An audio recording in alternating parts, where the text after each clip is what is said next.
नमस्कार दोस्तों, टॉप 10 हिंदी के एक और मजेदार वीडियो में आपका स्वागत है। ये वीडियो पिछली वीडियोस के मुकाबले काफी ज्यादा फनी और नई होने वाली है, क्योंकि इसमें हम आपको छात्रों द्वारा एग्जाम्स में दिए गए कुछ ऐसे फनी आंसर से रूबरू कराएंगे जिन्हें देखकर आप हंसी के मारे लोटपोट हो जाएंगे। तो चलिए शुरू करते हैं। ये बच्चा तो सच में गजब निकला यार, क्योंकि जब क्लास टेस्ट के दौरान इसे क्वेश्चन मिला कि 1857 की क्रांति पर प्रकाश डालिए, तब इसने इस सवाल का बहुत ही मजाकिया ढंग से जवाब दिया। देखिए कैसे इसने अपने आंसर में सबसे पहले बड़े बड़े अक्षरों में 1857 की क्रांति लिखा, साथ ही निकलती हुई रोशनी दिखाते हुए एक टॉर्च बना डाली जिसका प्रकाश 1857 की क्रांति की तरफ ही था। इतना ही नहीं, इसने बाद में लिख दिया कि प्रकाश डाला गया, जो कि देखने में बेहद फनी था, जिससे लगता है कि इसके टीचर ने इसे ठहाके मारते हुए ही 10 में से 0 नंबर दिए होंगे। पुष्पराज, मैं झुकेगा नहीं साला। दोस्तों, मुझे तो लगता है कि यह बच्चा निश्चित ही अल्लू अर्जुन का बहुत बड़ा वाला फैन है, वरना इस तरह से एग्जाम के दौरान अल्लू अर्जुन का डायलॉग कौन लिखता है यार। मान गए कि इससे बड़ा अल्लू अर्जुन का फैन कोई दूसरा व्यक्ति नहीं हो सकता, क्योंकि आंसर शीट को खाली छोड़ने और उस पर इस तरह से पुष्पराज, मैं लिखेगा नहीं साला लिखने के लिए जिगर लगता है भैया, जो कि स्टूडेंट के पास है। इसे कहते हैं पुष्पा का साइड इफेक्ट। अब एक और नमूने से मिल लीजिए, क्योंकि ये तो अलग ही लेवल का स्टूडेंट है। बच्चे को जब एग्जाम में ग्रेटर और लेस देन से related fill in the blank type question मिला, तब उसने उसे कुछ ज्यादा ही सीरियसली ले लिया, जिसका अंजाम ये निकला कि उसने शुरुआत में बने ग्रेटर और लेस देन के साइन के बीच में लगे और की तरह ही नीचे लिखे हुए 5 फिल इन द ब्लैंक्स में और ही लिख डाला। ऐसे नमूनों को मेरा दिल से सलाम, क्योंकि अगर ये ना होते तब हम और आप ठाके कैसे मारते भाई।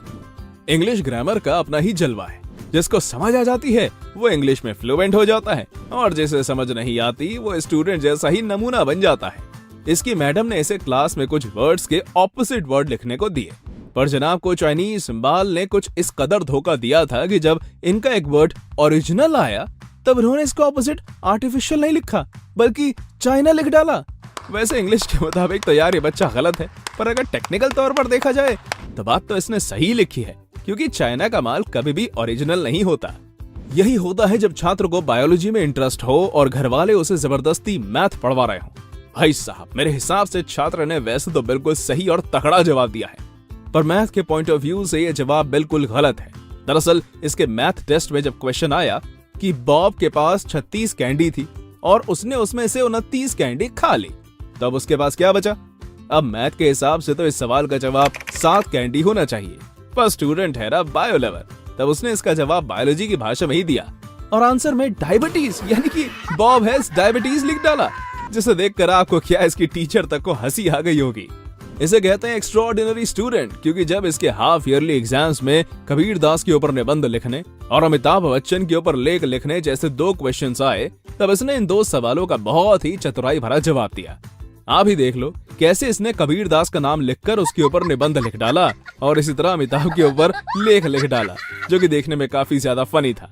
आपको क्या लगता है इसके टीचर ने इसे इस तरह की चतुराई दिखाने के लिए सिर्फ 00 देकर छोड़ दिया होगा? नहीं, बिल्कुल नहीं, क्योंकि इस चतुराई के लिए इसकी दम से सुटाई भी की गई होगी, टीचर से अलग और पेरेंट टीचर मीटिंग में अलग। ये बात तो हमें बचपन से सिखाई जाती है कि गांधी जी ने भारत को आजादी दिलाने के लिए बहुत बड़ा योगदान दिया था, लेकिन शायद स्टूडेंट ने गांधी जी के योगदान के बारे में बताए गए हिस्ट्री के चैप्टर को मिस कर दिया था, जिसके चलते जब इसके एग्जाम में सवाल पूछा गया कि आजादी के आंदोलन में गांधी जी का कितना बड़ा हाथ था, तब इसने उसका बहुत ही बढ़िया सा फनी सा जवाब दिया। देखिए कैसे इसने आंसर शीट पर एक बड़ा सा हाथ बनाकर लिख डाला कि इतना बड़ा। सच में आज अगर गांधी जी जिंदा होते ना, तब इस मासूम छात्र के इस फनी से आंसर को देखकर वो भी अपनी हंसी कंट्रोल नहीं कर पाते। दोस्तों, मोदी जी का वो फेमस मीम डायलॉग तो आपको याद ही होगा, जिसमें वो कहते हैं, कितने तेजस्वी लोग हैं हमारे पास, कितने शानदार विचार रखते हैं जी, कितने तेजस्वी लोग हैं हमारे पास। वैसे डायलॉग तो आपको याद है, पर क्या आपको मालूम है कि उन्होंने तेजस्वी आखिर कैसे लोगों को कहा है? वेल, स्टूडेंट जैसे लोगों को, क्योंकि जब इसके बायोलॉजी के एग्जाम में मस्कीटो साइकिल ड्रॉ करने के लिए आई, तब इसने सही मॉस्किटो साइकिल ड्रॉ करने की जगह साइकिल चलाते हुए एक मॉस्किटो को ड्रॉ कर दिया, जिसे देख शायद इसकी टीचर इतनी ज्यादा खुश हुई कि उन्होंने इसे 10 में से 9 मार्क्स दे डाले, साथ ही गुड भी लिख दिया। पक्का टीचर को ड्राइंग स्किल्स भाग गई, तभी तो ऐसा हुआ। स्टूडेंट ने जब एग्जाम दिया तब एग्जाम में इसके 100 में से सिर्फ 7 नंबर आए।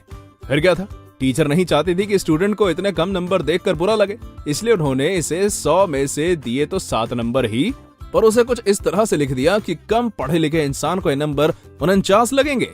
देखिए जरा, टीचर ने 100 आउट ऑफ √49 लिख डाला। इसका सोल्यूशन मैथ्स में 7 ही होता है। भगवान करे ऐसे टीचर सबको मिले, कम से कम रिजल्ट देखकर एकदम से झटका तो नहीं लगता, फिर बाद में चाहे फट जाए।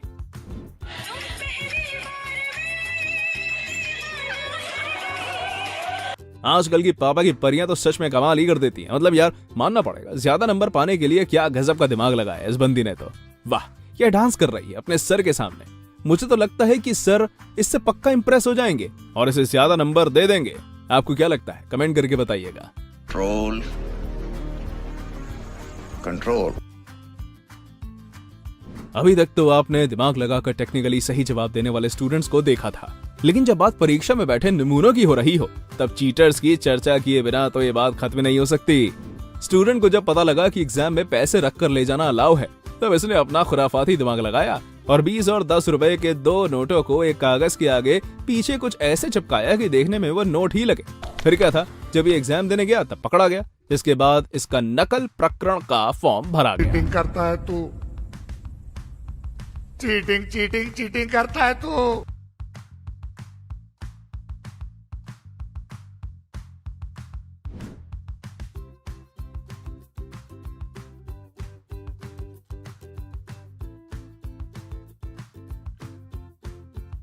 ऐसा काम तो वही बच्चे कर सकता है जिन्हें पढ़ाई से बिल्कुल भी लगाव नहीं होता। मानना पड़ेगा, स्टूडेंट ने तो मैथ के फॉर्मूला से साबित भी कर दिया कि पढ़ाई से स्टूडेंट फेल हो ही जाएगा। जरा ध्यान से देखिए इसके सोल्यूशन को। वाह भाई वाह, मजा आ गया। खैर ये मजाक के लिए तो सही है, पर किसी बच्चे पर इसका गलत इम्पैक्ट नहीं पड़ना चाहिए, वरना पता चला कि बच्चों ने सच में पढ़ाई छोड़ दी। कुछ भी कह लो दोस्तों, पर था ये सोल्यूशन काफी ज्यादा फनी। तो गाइस, आप सबने अक्सर टीचर से सुना होगा कि अगर पढ़ोगे नहीं तो फेल हो जाओगे, यानी no study equals to fail, और अगर पढ़ोगे तो फेल नहीं होगे, यानी study equals to no fail. चले आए इसको मैथमेटिकली सॉल्व करने की कोशिश करते हैं। तो इन दोनों को आपस में ऐड कर लेंगे और इन दोनों को आपस में ऐड कर लेंगे। चले आए, तो यह हो गया नो स्टडी प्लस स्टडी, और उस साइड पे नो फेल प्लस फेल। तो यहां से कॉमन क्या आ गया, यहां से कॉमन स्टडी आ गया, अंदर क्या बचा, नो प्लस 1, और इस साइड से कॉमन क्या आ गया, फेल आ गया, और अंदर क्या बचा, नो प्लस 1। तो आप देख सकते हैं नो प्लस 1 आपस में कैंसिल, और ये सो फाइनल आंसर हमारे पास आया study equals to fail, hence proved. Show this to your teachers now कि आपने मैथमेटिकली प्रूव कर दिया कि अगर पढ़ोगे तो फेल हो जाओगे। वाह, क्या दिमाग लगाया इस छात्र ने तो। इसे तो 21 तोपों की सलामी मिलनी चाहिए, क्योंकि इसकी ट्रिक के सामने अच्छे टीचर्स अपना सर पकड़ लेंगे। आप ही देख लो, क्वेश्चन पेपर में जब ट्रू फॉल्स आए तब एक छात्र ने अपनी आंसर शीट में कुछ ऐसे वर्ड्स बना दिए जो देखने में ट्रू और फॉल्स दोनों की तरह लगते थे। अब जब टीचर इसकी कॉपी चेक करेंगे ना, तब उन्हें भी समझ नहीं आएगा कि आखिर इसने ट्रू लिखा है या फॉल्स। इस नमूनी ट्रिक के लिए लाइक तो बनता है। अब क्या देखना पड़ रहा है, अच्छा है मैं अंधा हूँ। पेपर में सवाल आया कि उल्टा चोर कोतवाल को डांटे, मुहावरे को उदाहरण देकर समझाइए। तब इस छात्र ने तो हद ही कर दी, क्योंकि जब इसे मुहावरे का सही मतलब नहीं मालूम था, तब इसने अपना खुराफाती दिमाग लगाया और आंसर में 2 कलाकृति बनाई, जिसमें से उल्टा वाला चोर था और सीधा खड़ा कोतवाल। इतना ही नहीं, इस छात्र ने अपनी कोतवाल और चोर की ड्राइंग के साथ ये भी लिख दिया कि चोर कोतवाल से कह रहा है कि अबे ओए कोतवाल, जो देखने में सच में बहुत ही ज्यादा मजाकिया और क्रिएटिव था। खैर टीचर को आंसर जरा भी पसंद नहीं आया, जिसके चलते उसने इस छात्र को 10 में से 0 अंक दिए। तो दोस्तों, ये थी हमारी एक और इंटरेस्टिंग वीडियो। अगर आपको ये वीडियो पसंद आई हो तो इसे लाइक करें, और हाँ, जाते जाते चैनल को सब्सक्राइब जरूर कर दीजिएगा। Thanks for watching.